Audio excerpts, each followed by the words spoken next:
Hello student, welcome to the session number 3 of sets. आज से पहले हम 2 सेशन डिस्कस कर चुके हैं ऑफ सेट्स और हम बेसिक से डिस्कस कर रहे हैं डेफिनेशन वगैरह। मैंने आपको पहले ही बताया था इस चैप्टर में स्टार्टिंग में बोरिंग तो नहीं बट ऐसी कुछ चीज़ें आपको इन्फॉर्मेटिव ज़रूर देखने को मिलेंगी, जो आपको मतलब याद भी करनी पड़ेंगी, समझनी पड़ेंगी। ठीक है? And yes, this sessions are for your JEE mains, JEE advance, NDA, your CUET. ठीक है? आप इनको अच्छी तरह पढ़िए, प्रैक्टिस कीजिए बहुत ज़्यादा से ज़्यादा। And yes, these sessions are from basic to advanced level. No need to worry, each and everything, each and every point will be covered. आपको इसके अलावा फिर कहीं और जाने की जरूरत नहीं पड़ेगी। That's my guarantee. चलो ठीक है, रिप्रेजेंटेशन ऑफ सेट्स देखते हैं। जैसे मैंने पहले भी मैं कहूंगा कि आपको फर्स्ट क्लास में ही कहीं ना कहीं सेट्स के रिप्रेजेंटेशन के बारे में थोड़ा सा बोला था कि एक दो फॉर्म है, रोस्टर फॉर्म और टेबुलर फॉर्म। फटाफट में बोल देता हूँ। रोस्टर फॉर्म में हम एलिमेंट्स को सेपरेट करते हैं कॉमा से और करली ब्रैकेट्स में, करली ब्रेसेस बोल लो, उसमें रखते हैं। और टैबुलर फॉर्म में हम उसको डेफिनेशन के फॉर्म में लिखते हैं। वही देखते हैं। The following two methods are used to represent set, जिसमें फर्स्ट मेथड है टैबुलर और सॉरी रोस्टर और टैबुलर फॉर्म, और एक है सेट बिल्डर फॉर्म। ठीक है? मैं बार-बार बाय मिस्टेक टैबुलर फॉर्म और रोस्टर फॉर्म अलग बोल रहा था, but yes I want to say कि भाई रोस्टर और tabular is just a single thing. ठीक है? ध्यान रखना।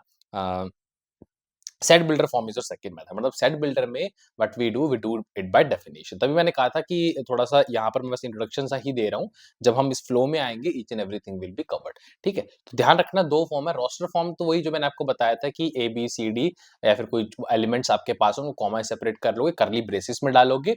और दूसरा फॉर्म हमारे पास है सेट बिल्डर फॉर्म, जिसके अंदर हम डेफिनेशन से बोलते हैं। टैबुलर फॉर्म याद रखना, मैं जो वर्ड यूज कर रहा था by mistake, that is actually the roster form.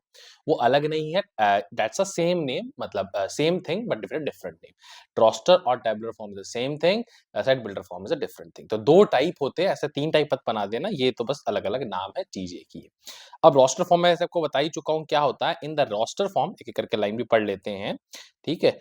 All the elements of a set are enclosed within braces. Braces यही मतलब करली ब्रेसेस। ठीक है? ये मैंने बनाया, इसके अंदर होंगे जो भी होगा आपका। And each element is separated by a comma. हर एक एलिमेंट को कॉमा से सेपरेट करेंगे। Few example are listed as follows. The set of all even positive number less than 7। 7 से सिर्फ 3 ही इवन पॉजिटिव नंबर है। 0 को हम नाइदर इवन नॉट और की कैटेगरी में लेते हैं। तो 2 4 6 ही होगा हमारे पास। ऑब्वियसली नेगेटिव ऑड और पॉजिटिव ऑड चलो नहीं ले रहे, हमने यहाँ पर बस पॉजिटिव नंबर की ही बात करी है। मतलब -2 is also your even number, but do remember वो नेगेटिव इवन नंबर है। ठीक है? चलो ठीक है, 2 4 6 आ गया। इसमें हमने एलिमेंट्स को लिखा, बताया कौन से एलिमेंट्स होंगे, कॉमा सेपरेट कर दिया। ठीक है? अब देखो सेट ऑफ वॉवल्स, इसमें भी हम वॉवल को एक्चुअली लिखेंगे, ए E I O you, comma separate करेंगे हर एक एलिमेंट को, हर एक मेंबर को, या फिर हर एक ऑब्जेक्ट को, कुछ भी कह लो, ये भी एक सिनोनिम्स ही है। और करली ब्रेसेस के अंदर डाल के उसको छोड़ देंगे।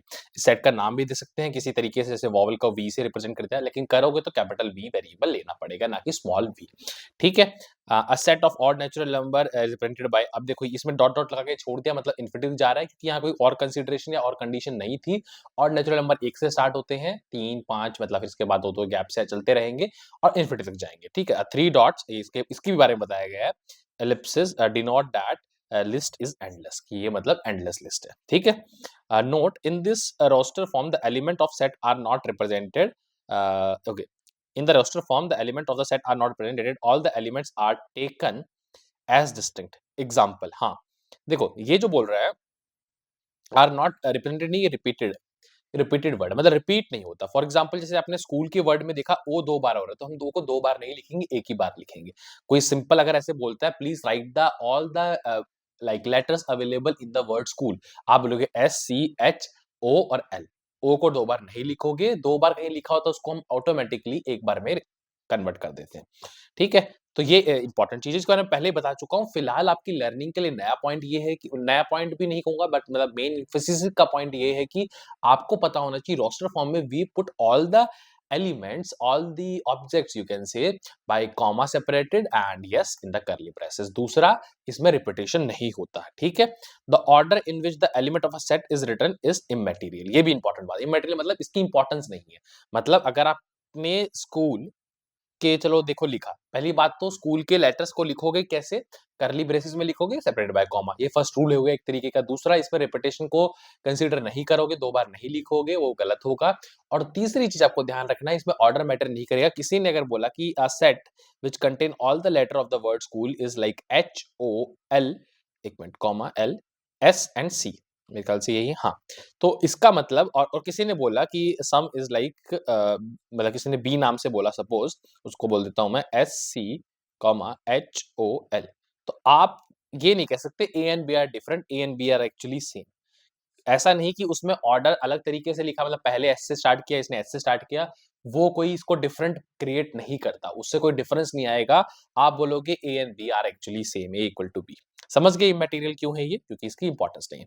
ठीक है, सेट 1 2 3 एंड 2 1 3 आर सेम, यहाँ पर भी एग्जांपल लेके बता दिया गया। तो आपके दिमाग में रोस्टर फॉर्म अच्छी तरह सेट हो गया होगा, क्या क्या कंसिडरेशन रखनी है, लिखने का तरीका पता चल गया, और इसमें रिपीटेशन का कोई वैल्यू नहीं होती, और इसमें ऑर्डर की कोई वैल्यू नहीं होती। सेट बिल्डर फॉर्म पे आते हैं, पहले ही इंट्रोड्यूस कर देता हूँ, इसमें डेफिनेशन से हम चीजों को रिप्रेजेंट करते हैं। ध्यान रखना, सेट रोस्टर फॉर्म जो हमने पढ़ा वही टेबुलर फॉर्म होता है। ठीक है, समहाउ वर्ड में, मतलब एक बार लास्ट क्लास में मैंने बोल दिया था कि set builder, sorry, roster and tabular form, but roster and tabular are same, set builder is second form. ठीक है, और अभी मैं इंट्रोडक्शन करते वक्त, लेकिन मैंने जब पहले भी कहा था, दैट्स जस्ट मैं एक बार इंट्रोडक्शन दे रहा हूँ, क्योंकि चैप्टर एज अ टॉपिक अभी ही पढ़ रहे हैं हम इसको, set builder and this roster form. चलो ठीक है, in the set builder form all the element of a set possess a common property. ठीक है, कॉमन प्रॉपर्टी पोसेस करेगा, मतलब कि इसमें क्या करेंगे हम, मतलब डेफिनेशन के फॉर्म में कॉमन प्रॉपर्टी को लिख देंगे, जो भी जैसे सपोज जैसे कि मैं अगर लिखना चाहूँ इवन नेचुरल नंबर को, तो मैं उसमें बस प्रॉपर्टी लिख दूंगा। मतलब देखा, आप आगे भी देखो कैसे करते हैं हम इसको।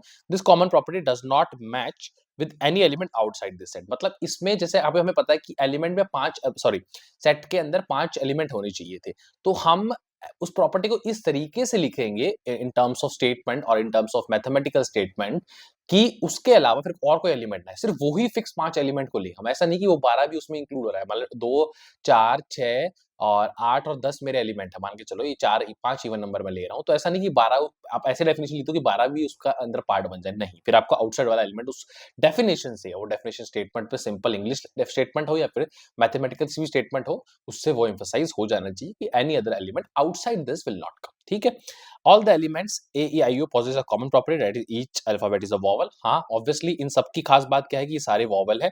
कई बार आपको कन्वर्जन भी दे देता है, तो अब आपको एक बार देखना पड़ेगा, अरे इसमें खास बात क्या, अरे आपको दिमाग में आएगा, अरे ये तो वॉवल्स है, ये तो वॉवल्स है, तो क्यों ना मैं स्टेटमेंट की फॉर्म में लिख दूं, मतलब conversion of your roster form और tabular form to your set builder form.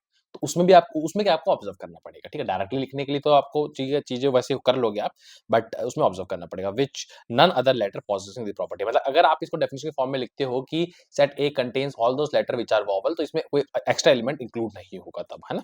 ठीक है, एज फॉलोज। और एक सेकेंड मैं आपको आगे करके दिखाता हूँ, ये तो मेन बात हम डिस्कस कर ही चुके हैं। जैसे हमने यहाँ लिखा है, देखो इस चीज को हमने क्या किया, वी नाम से सबसे पहले तो मतलब सेट का एक वेरिएबल नाम दिया। ठीक है, फिर हमने लिखा एक्स। ठीक है, एक्स मतलब है सच डेट का सिंबल मैं लास्ट क्लास में बता चुका था कि 2 कॉलन लगते हैं, सच डेट के होते हैं, एसटी भी लिखते हैं, बट ठीक है, तो यहाँ पर हमने कॉलन वाला यूज किया है। X is a vowel in English alphabet. समझ गए? ये जो मैंने लिखा है ना अभी स्टेटमेंट की फॉर्म में, अब ये रटने वाला इसमें बात नहीं करनी। इंग्लिश तो भाई देखो, जैसे मैंने एक स्टेटमेंट बोलता हूँ, कुछ भी मतलब जैसे होता है ना कि उसमें क्या कहते हैं, ग्रामेटिकल थोड़ा बहुत आगे पीछे हो जाता है, तो उसके वो नहीं, जैसे मैं एक स्टेटमेंट बोलूंगा कि अ, मतलब x such that x contain all the natural number less than 10। बोला इसमें, मतलब इस स्टेटमेंट से बात दिमाग में मेरी ये आ रही कि मेरे को सिर्फ 2 4 sorry all the natural number less than 10, मतलब इसमें मेरे को 1 2 3 4 5 6 7 8 9 तक लेने हैं, लेस देन 10 बोला है। ठीक है, इसी बात को मतलब बस अब क्या है, ये तो सही है। अगर मतलब आप ये मान के चलो कहीं न कहीं मुझे सेट बिल्डर फॉर्म से 1 2 3 4 5 6 7 8 9 को बताना है कि इस एलिमेंट को लिख के बताना है एक सेट पे, तो मैं ये लाइन बोल दूँगा। या फिर कई बार मैं ऐसे ही बोल सकता हूँ इसी स्टेटमेंट को कि all those whole number which are less than and do not include less than 10 and do not include 0।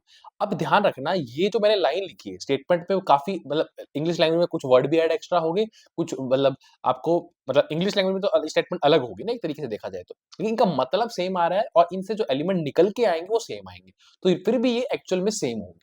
मैं फिर रिपीट कर देता हूँ, मैंने एक सेट ए बोला जिसमें मैंने बोला कि चलो पहले तो मैं आपको बताता हूँ, मेरे को एक 1 से 9 तक नंबर लिखवाने हैं। तो मैंने को इस लिखवाने के लिए मैंने एक बंदे ने के दिमाग में इंग्लिश लैंग्वेज के तरीके से आया दिमाग में कि all those natural number which are less than 10। तो 1 से 9 आगे नंबर, भाई सही है उसका भी, उसका गलत नहीं है। दूसरे बंदे ने इसी बात को सेट बिल्डर फॉर्म में लिखवाने के लिए बोला all those natural number sorry all those whole number which are less than 10 and do not include 0। ठीक है, वो थोड़ा बढ़ा के बोलते हैं, वो लिख सकता था ये वाली बात, बस ठीक है, लेकिन वो गलत नहीं ठहराएगा। तो इसमें यही बात देखनी कि स्टेटमेंट को 2-3 तरीके से लिखा जा सकता है, तो वो गलत नहीं होगा। यही खास बात है कि रट्टा नहीं मारना, अपनी फॉर्म में उसको अपनी लैंग्वेज में लिख दो, टूटी-फूटी जैसे भी इंग्लिश आती है आपको, ठीक है? तो यही बात है। X is a vowel in English में अल्फाबेट कोई लिख देता है, एक्स इज अ वॉवल भी लिख देता है, क्योंकि कई बात ये एम्फसाइज है कि वॉवल इंग्लिश अल्फाबेट में होते हैं। मान लो ये लाइन, ये 3-4 वर्ड नहीं भी लिखे होते, तो भी ये बात सच होती है, ठीक है? अब इसमें 1-2 चीजें वैसे दिखा देता हूँ मैं, जो ऊपर से जो सबसे पहले एक्स लिखा है, एक मिनट, सबसे पहले कर्ली ब्रेसेस आते हैं, सबसे पहले कर्ली ब्रेस आए हैं ये वाले, ये तो कर्ली ब्रेसेस हो गए आपके, ब्रेसेस कह लो और कर्ली ब्रेसेस, ठीक है, कर्ली में, ठीक है? उसके बाद आपको एक वर्ड मिलेगा एक्स। ये क्या है, आप कोई भी सिंबल ले सकते हो, ठीक है? ये सिंबल है which denotes element of set any other also can use, मतलब जो ये लिखा हुआ है एनी अदर, मतलब कोई और भी, आप वाई भी ले सकते हैं, जेड भी ले सकते हैं, टी भी, कुछ भी ले सकते थे। मैंने एक्स, कोई भी दिमाग में वेरिएबल आए, ये क्या है, एलिमेंट को मतलब रिप्रेजेंट करेगा। मतलब ये अब एक अननोन वेरिएबल है जिसके अंदर सारे 1 2, जैसे मैंने एग्जांपल, सॉरी इस केस में तो चलो ए आई यू यू, इसके अंदर सारे ए यू इन्वॉल्व है। अब इसकी डेफिनेशन कैसे स्टार्ट करते हैं हम, आगे लिखेंगे कॉलन का सिंबल सच दैट वाला, ठीक है? और फिर उसकी प्रॉपर्टी को लिख देंगे। समझ आया? मतलब मैं आपको फिर लिख के दिखाता हूँ। सबसे पहले आपको जैसे मान के चलो यही लिखना है। आपको 1 2 3 कन्वर्जन वाला देख लेते हैं, 4 5 6 7 8 9, आपके पास ये सारे एलिमेंट्स हैं ए। आपको अब इसको सेट बिल्डर फॉर्म में लिखना है। आप क्या करोगे, कर्ली ब्रेस तो पहले खोल दोगे, फिर आप कोई भी वेरिएबल ले लोगे। अरे मैं ले लेता हूँ, चलो इस बार ना कुछ अलग वेरिएबल लेते हैं, कुछ डब्ल्यू लेते हैं, ठीक है? डब्ल्यू ले लिया, फिर मैं बताऊंगा कि डब्ल्यू ले लिया सच दैट डब्ल्यू है क्या। W is a natural number, अब ये इंग्लिश है यार मेरी, लेस देन 10, बस। तो इसके अंदर भी वही बात, मतलब इसके अंदर भी वही एलिमेंट छुपे हुए हैं, बस ये मैंने डेफिनेशन की फॉर्म में लिख दी, जहां मैंने इनको खोल के एक्चुअल एलिमेंट्स को लिख दिया, separated by a comma and included under the curly braces, ठीक है? ये मेरा था रोस्टर या टेबुलर फॉर्म, रोस्टर और टेबुलर फॉर्म, टेबुलर फॉर्म, और ये मेरा है set builder form. I think you guys do not have any doubt now, ठीक है? और मैं थोड़ा सा और आगे बढ़ना चाहूंगा regarding this, W natural number less then, ठीक है? All good. अब मैं इसमें एक चीज और आपको एम्फसाइज करना चाहता हूँ, मान के चलो कि जैसे इंग्लिश लैंग्वेज की बात करते हैं, W is a natural number less than 10। अब किसी की थोड़ी सी मान लो 20 40 इंग्लिश आगे पीछे कर दी, विच आर लेस देन 10, तो अब ये मत कह देना भाई सर उसमें विचार था, इसमें विचार नहीं, ये नहीं करना। अब इसमें इंग्लिश की लैंग्वेज की वजह से नहीं करना, लेकिन बस ये देखना है कि डेफिनेशन लिख दो कोई भी अपनी इंग्लिश लैंग्वेज। मैं बस यही समझाने की कोशिश कर रहा हूँ, ये कंफ्यूजन रहती है बच्चों के दिमाग में, इसलिए मैं बोल रहा हूँ। अदरवाइज ये बातें कई बच्चों को, मतलब मैं ऐसे नहीं कहूंगा कि सेग्रीगेट नहीं कर रहा, लेकिन कई बच्चों को मैं वैसे कह रहा हूँ रूथलेस लगेंगे, सर क्या समझा रहे हैं, तो बहुत तुच्छ सी बात है। लेकिन भाई कुछ बाकी सेगमेंट्स ऑफ बच्चे हैं जिनको डाउट होता है, और मैं उनके लिए कोई मैं अलग भावना से नहीं देख रहा है, उनको कुछ मैं अलग तरीके से नहीं बता रहा। मेरा कहने का मतलब है कि आते हैं डाउट, जेन्युइनली आते हैं। तो किसी को जो ये तुच्छ लग रहा है, क्या पता वो कोई ऐसा डाउट लेके उनके दिमाग में कोई ऐसे डाउट आए आगे जाके, तो कोई डाउट ऐसे तुच्छ तो नहीं होता। मतलब मेरे कहने का मतलब डाउट ऐसे हो सकते हैं जो बाकी स्टूडेंट को लगे कि भाई ये रूथलेस है, तो ऐसा होता है, तो ये नहीं कंसिडर करना। इसलिए मेरे को पता है कि एक सेगमेंट्स के पास ये डाउट आते हैं, एक सेगमेंट ऑफ स्टूडेंट्स के पास ये डाउट आते हैं, एक नंबर ऑफ स्टूडेंट के पास आते हैं, तो मैंने इस कंसिडर करके आपको एक्सप्लेन कर दिया। Since it is like online medium, तो ऑब्वियसली मुझे कंसिडर करना पड़ता है व्हाट ऑल पॉसिबल डाउट्स, है ना? और हमें पता भी what are the possible doubts, तो हम कहीं ना कहीं एक्सप्लेनेशन में कवर करते हैं।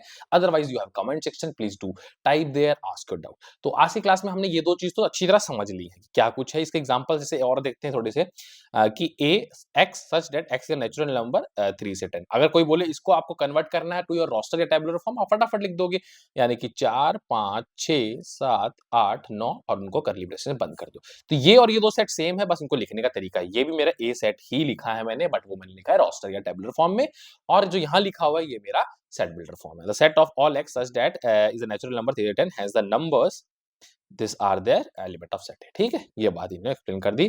अब सबसेट क्या होता है ये मैं पहले भी एक्सप्लेन कर चुका हूं, but from here we will going to understand this thing from the next class. Till then keep learning, keep watching, and yes, will meeting soon in the next lecture now.